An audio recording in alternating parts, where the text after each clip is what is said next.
Hello प्यारे मित्रों, नमस्कार, सुप्रभात। आइए आपकी अपनी करंट की क्लास में मैं डेली की तरह आप लोगों का स्वागत और अभिनंदन करती हूँ। आज हो गए 23 दिसंबर और 23 दिसंबर की करंट अफेयर्स हम लोग देखना स्टार्ट करते हैं। तो सबसे पहला प्रश्न पूछा जा रहा है कि हाल ही में यूनेस्को ने के अवार्ड एक्सीलेंस से सम्मानित राम बाग गेट की प्राचीर का संबंध किससे है। तो जो प्राचीर का संबंध है ये पंजाब से है और यूनेस्को ने यह सांस्कृतिक पुरस्कार जो है वो देना स्टार्ट कर दिए हैं। तो इसमें जो अवार्ड ऑफ एक्सीलेंस है ये बहुत ही महत्वपूर्ण अवार्ड होता है और ये पंजाब को मिला है।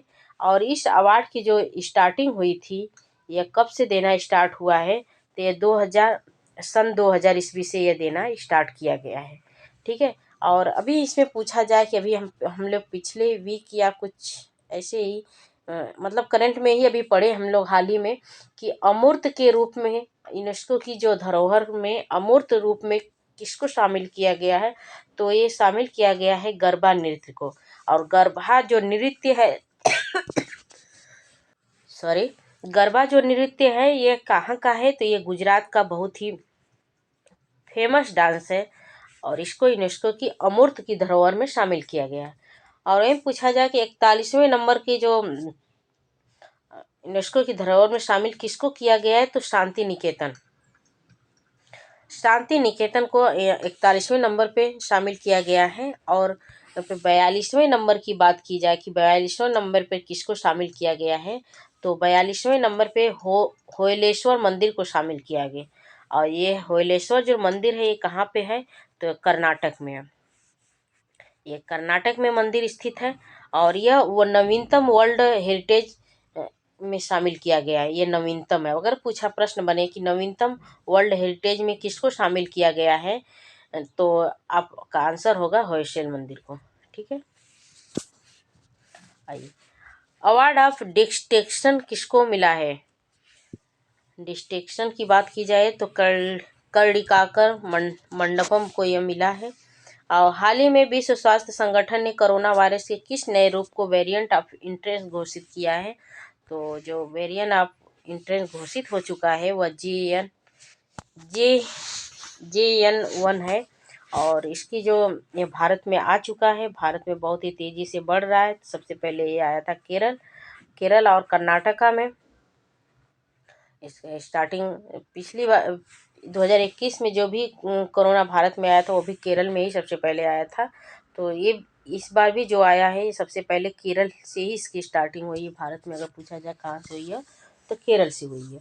और ये कोविड-19 का ओमिक्रॉन का ही वेरिएंट है, ओमिक्रॉन का सब वेरिएंट है। ठीक है, इसको याद रखिएगा आप लोग कि ओमिक्रॉन का ही सब वेरिएंट है। और WHO ने इसे वेरिएंट ऑफ इंटरेस्ट घोषित किया है, वेरिएंट ऑफ इंटरेस्ट घोषित किया है WHO के द्वारा। और ये दो प्रकार से इसको घोषित किया जाता है। एक का नाम होता है variant of concern, variant of, इसको लिख लीजिए आप लोग, वेरिएंट ऑफ कंसर्न। ठीक है, इसका एक नाम होता है वेरिएंट ऑफ कंसर्न और वेरिएंट ऑफ इंटरेस्ट। तो वेरिएंट ऑफ इंटरेस्ट ये जो JN1 है वो इसको घोषित किया गया है, अर्थात इसमें जो यह इसमें संक्रमण कम होगा और मतलब इसमें मौतें भी कम होगी। और इस पे इंटरेस्ट लेने की ज़रूरत है, अर्थात इस पे नज़र जमाने की ज़रूरत है। अगर नज़र से इसको मतलब हम इसका उसके ऊपर नज़र दे कर देते हैं तो सही हो सकता है। ठीक है। और वहीं पे वेरिएंट ऑफ कंसर्न जो है, ये जो वेरिएंट ऑफ कंसर्न है इसमें क्या होता है कि ये अत्यधिक गंभीर जब समस्या हो जाती है, इसमें संक्रामक क्षमता अत्यधिक तीव्र हो जाती है, तो वेरिएंट ऑफ कंसर्न घोषित किया जाता है। ठीक है। और WHO के जो हेड हैं वह डॉक्टर टेड्रोस जी हैं, उसको याद रखिए। चलिए अगले प्रश्नों पे, एक मिनट। संसद द्वारा पारित राष्ट्रीय दूरसंचार विधेयक 2023 किस कानून को स्थापित करेगा। तो भारतीय टेलीग्राफ अधिनियम 1885 को स्थापित किया जाएगा। ये क्या है, इसको समझने की ज़रूरत है हमें। ये हाल ही में पारित किया गया है, जो कि संसद में से पारित हो चुका है, पार्लियामेंट से पारित हो चुका है। और यह इसको पेश कौन किया था, तो जो हमारे रेल मंत्री हैं, रेल मंत्री कह लीजिए, आईआईटी मंत्री भी वही हैं, तो अश्विनी वैष्णव जी, अश्विनी वैष्णव जी हैं। इन्होंने ही इसको पारित किया है। ठीक है, इनके द्वारा ही संसद में पेश किया गया था और यह पारित हो चुका है। यह भारतीय टेलीग्राफ जो अधिनियम 1885 है, 38 साल बाद पारित हुआ है। याद रखिए इसको, ये 38 साल पारित हुआ है। इसको क्यों पारित किया गया है, इसका रीज़न क्या है, तो रीज़न ये है कि जितने भी फर्जी सिम हैं, फर्जी सिमों पर नकल कसी जाएगी। और ये क्यों किया जा रहा है, क्योंकि यह जो फर्जी आपको जो साइबर अटैक होते हैं, साइबर अटैक जैसे आपके मोबाइल पे फ़ोन आता है कि आप इतना ये कर दीजिए, ये इस लिंक पे क्लिक करिए और आपका ये हो जाएगा, नहीं, और उसमें आपका बहुत सारे बैलेंस कट जाते हैं, बहुत ही नुकसान आपका होता है। तो इसको ही कंट्रोल करने के लिए यह जो भारतीय टेलीग्राफ अधिनियम 1885 ये पारित किया गया है।